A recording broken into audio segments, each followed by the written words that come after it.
Пішетін бөліктерін алып дайындалып аламыз. Бірден қазір шатасып кетпес үшін паралонға пішетін бөлігін шатасып алмаңыздар. Матадан деген бөліктерді ғана пішетін боламыз.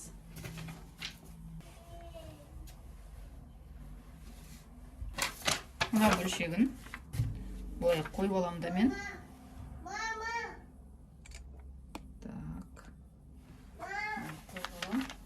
Қараңыздар. В общем, былай ғой. Міне мына бөлшегі мынау. Бұның мына астын біз запаспен аламыз. Прям побольше запаспен. Себебі асты былай ғой бізде мына жаққа дейін келу керек қой. Менікі енді жетпей алған, мата жетпей алған. Просто аяқ киім деп қоя салғам.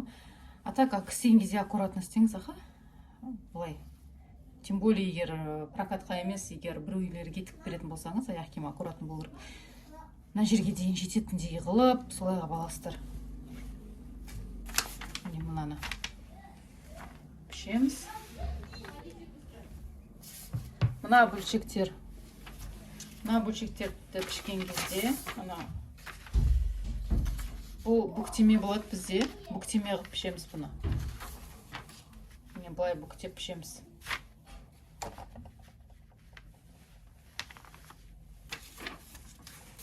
Менде кройка кетіп қалыпты. Мына кройка болмау керек. Бүктеме қылып, енемен түйреп алып, осылай пішеміз. Бұны осылай бүктеме қылып пішеміз. Сызып алып пішсеңіздер болады. Мынаны да, мынау детальді да бүктеме болады.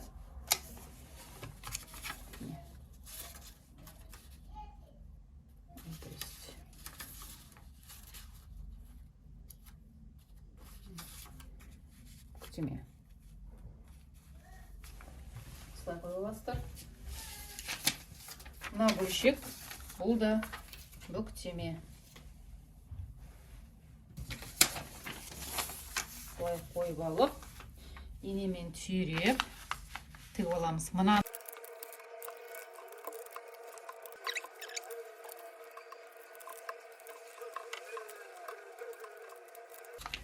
енді осы детальдарды тігетін боламыз. Мына деталь бар емес пе? Бұл мынандай жері ғой. Міне, мынаның мынауысы. Бұл ең соңында тігіледі. Бұл деталь. Міне, мынаны аламыз да. Мынаны деген бірінші міне поролонмен. Не, былай ғой.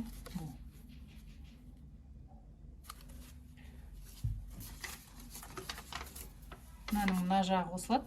Былай тігіледі. Мынау қосып, мына жағы тігіледі.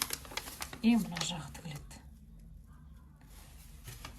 Сосын мынаның бір жағына мынау деталь айналдыра тігіледі. Мынау секілді. Мынау. Ал енді бөлшектерін тігуге кірісеміз. Ол үшін ең ұзын бөлшегін аламыз да. Соған анау кішкентай квадрат бар емес пе? Мынау кішкентай квадратты бір-біріне беттестіріп, екі жағынан тігетін боламыз. Видеода көрсетіп жатырмын, барлығы түсінікті деп ойлаймын. Міне осылай екі жағынан тігеміз. Егер матаңыз жылжып кете беретін болса, рекомендую прям көктеп алуға. Көктеп барып тігіңіздер. Екінші жағында қазір көктеп солай тігем. Енді үстіңгі бөлігінің детальдарының выточкасын матаға көшіреміз. Видеода көріп тұрғаныңыздай, мен инелерді түйреу арқылы солай көшірем. Сізге қандай метод ыңғайлы, өзіңізге ыңғайлысын алып, солай көшіресіздер. Мен осы инемен үш жағын түйреп, маркермен сызып алып, видеодағыдай солай қиып тастайтын боламын.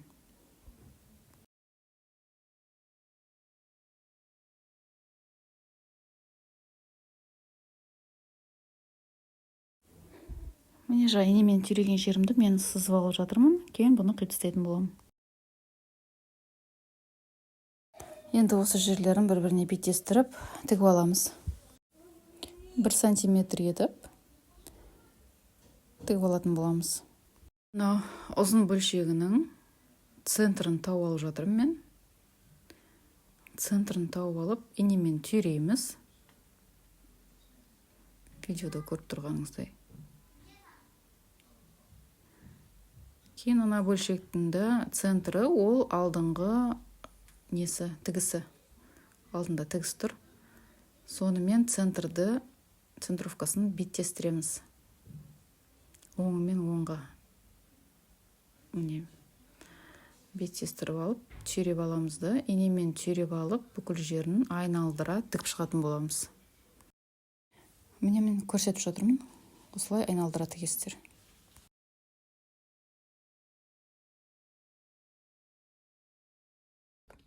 Қазір кигіземіз. Так. Міне, бұлай.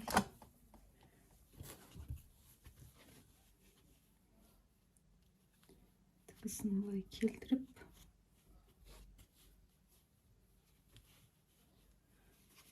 Кигізетін боламыз.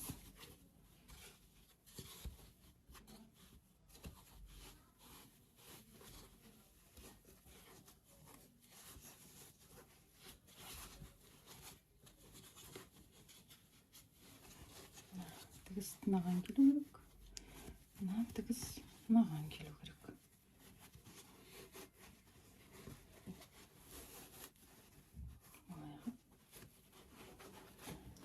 Жерлерін дұрыстап жүріп.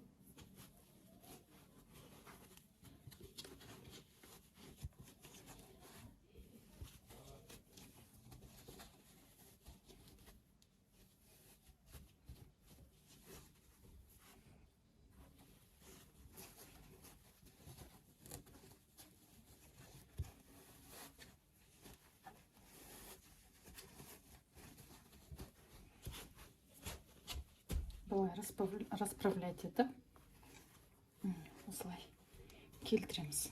Тіккен кезде расправлять етеміз.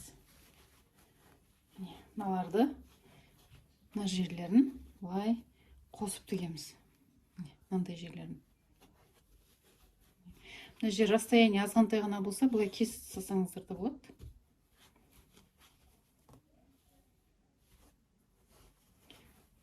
Мына жерлерді тігіп тастаймыз.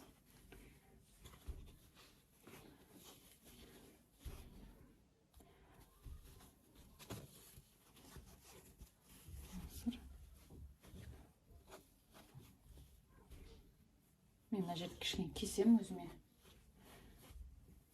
Қазір көреміз. Хотя жоқ, маған болады осылай да. Кеспеймін. Мына лишниларды кессеңіз де болады, кеспесеңіз де болады өзіңіз. Өзіңіздің қалауыңыз.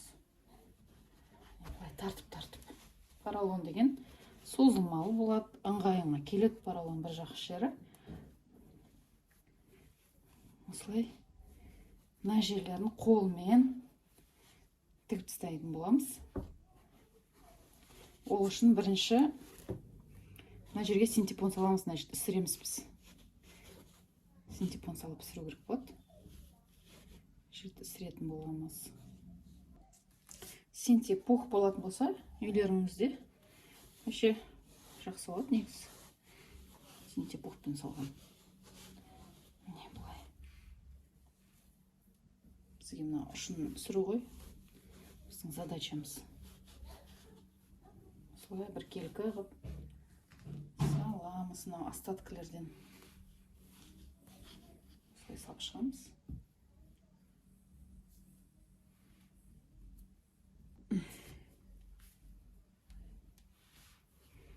Не, бұлай.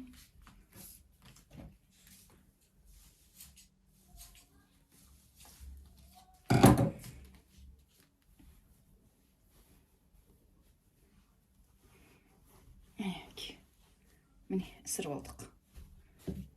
Мына жағын тартып.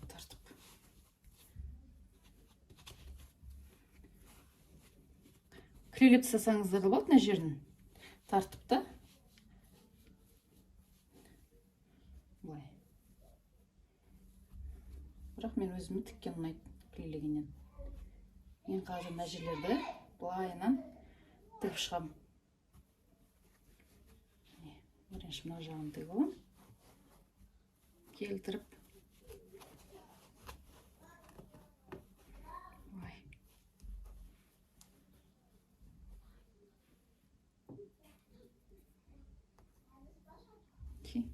Кәдімгі потойный шов дейді ғой. Солай тігіп шығамыз.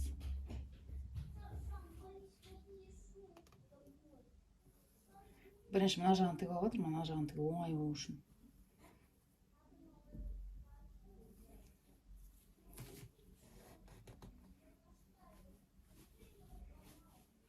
Егер мына кіретін жағы маған кішкентай болып қалды, аяққа сосын сыймай қалады десеңіздер,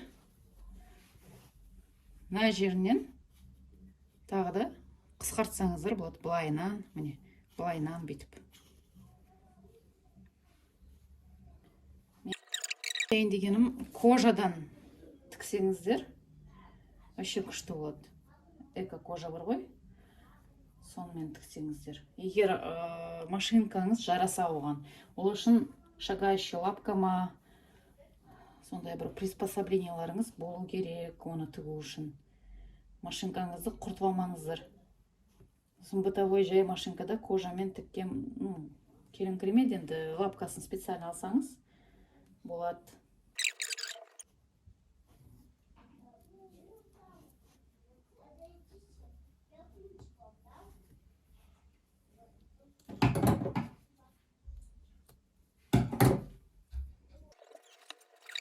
Сосын кожадан тігетін болсаңыз, кішкене выкройканы, лекаланы үлкейтіп алыңыздар, е?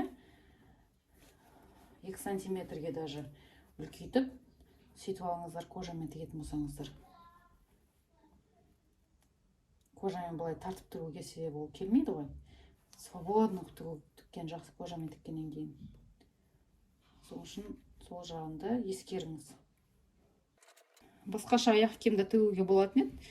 Бірақ маған осы модель, осындағы тіккен ұнады. Өзім көп іздендім. Осы аяқ киімді тігетін кезде көп іздендім.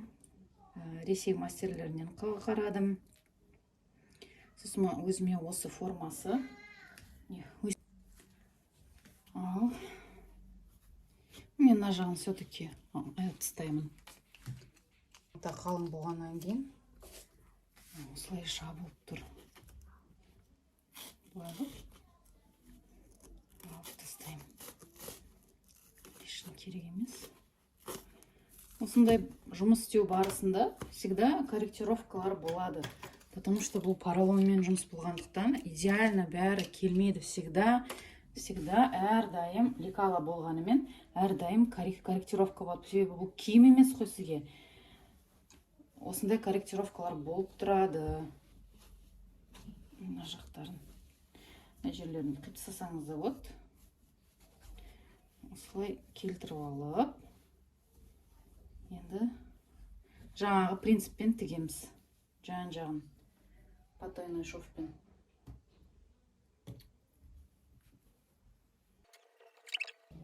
Мына жерлер дөңпиіп тұр десеңіз, прям насквозь былай қып, мына жерлерді былай тігіп тастаймыз.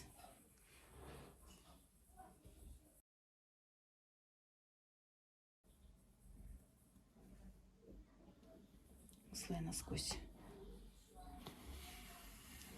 Мех болғаннан кейін білінбейді.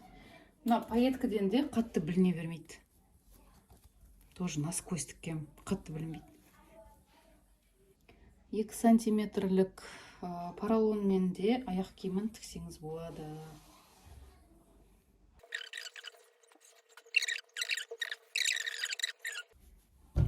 Оп, мына өзі орнына келеді. Киілгеннен кейін өзі келеді орнына. Домалам қалды, өйтті, бүйтті дейтіндерге айтатыным. Неке. Осындай аяқ киім. Енді мына жерінде резинкасы болады.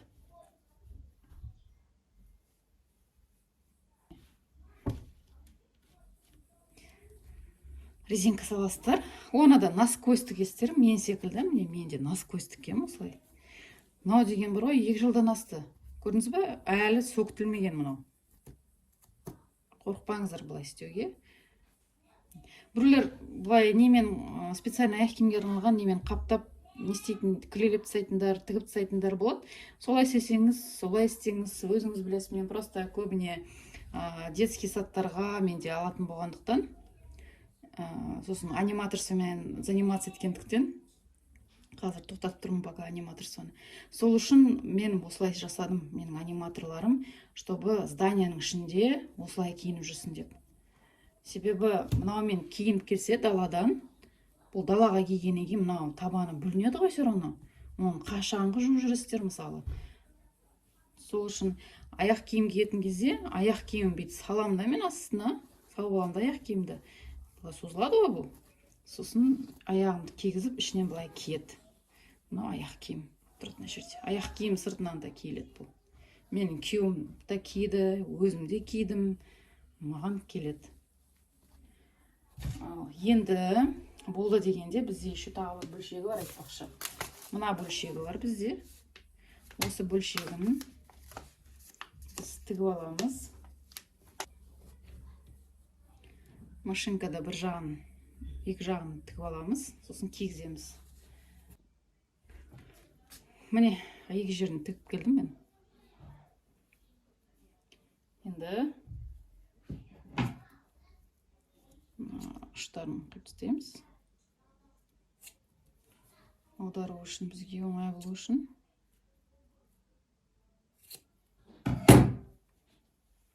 Аударып аламыз. Поролонды ішіне саламыз.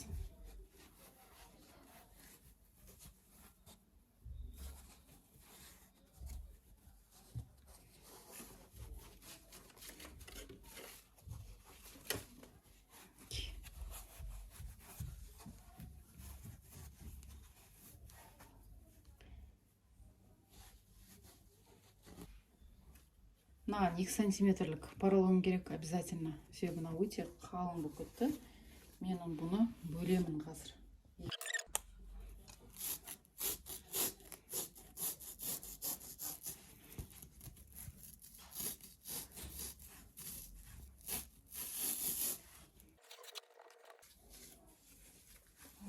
Кигізем.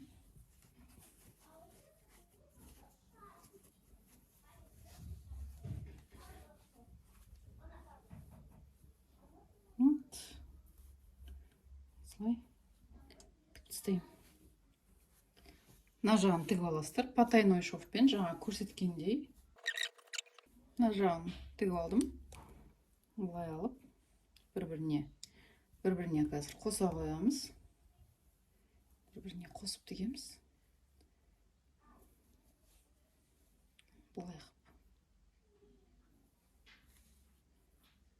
Как потайной секілді тігеміз.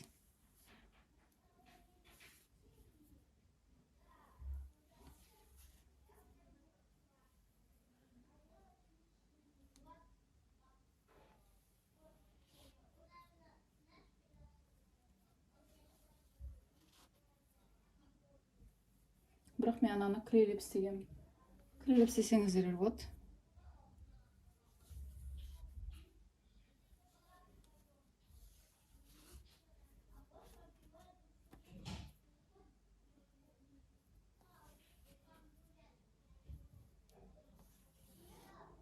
Жыртылып кетуі мүмкін десеңіздер, клейлеп істесеңіздер, сыртынан былай.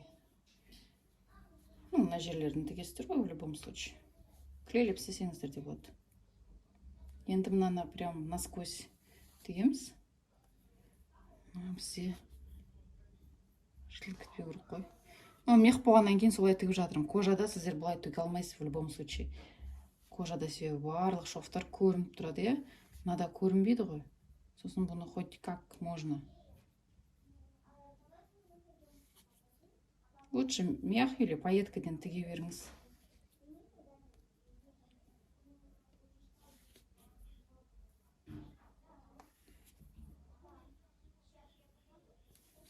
Сосын мұны тігіс тұрған жерде былай инемен істеп жүрсеңіздер өз ақша табылады мех. Так, енді біз мынауамыз да опять центрін белгілеп, центрге былай етіп қосып тігеміз. Тоже насквозь.